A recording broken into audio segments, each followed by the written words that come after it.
Severe water crisis for almost 2 months, warnings were being sounded by experts about the impending water shortages in the country. The prognosis was expected after the country received 26 pc less snowfall last winter compared to previous years, followed by a completely dry spell in March and April. That the slower melting of glaciers would intensify the shortages had not been taken into account.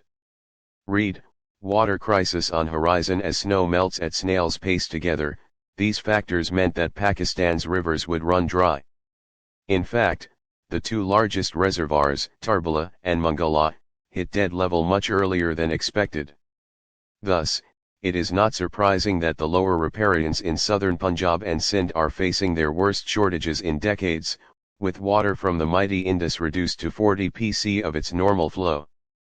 Pictures of swathes of parched agricultural land and livestock carcasses dotting the bone-dry bed of the Indus in parts of Sindh and South Punjab underscore the severity of the crisis that farmers are struggling to handle. The situation is precarious as a very large number of people in the affected districts are on the verge of losing their crops and animals. Worried about their crops, livestock, and looming hunger, smallholders are staging protests in Sindh. There have also been isolated reports of attacks on Sindh irrigation staffers by angry farmers. The worst part of the story is that even when the glaciers start melting in the next few days, filling rivers and dams, and the monsoon season sets in, most affected farmers will not be able to recover their livelihood losses.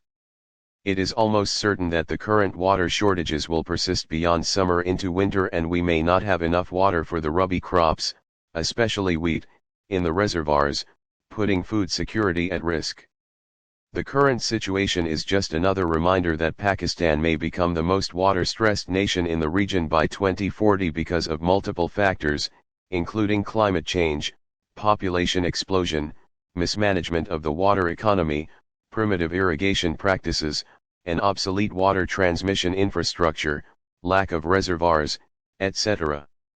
The country already ranks 14th among the 17 extremely high water risk regions in the world, a list that includes hot and dry countries like Saudi Arabia.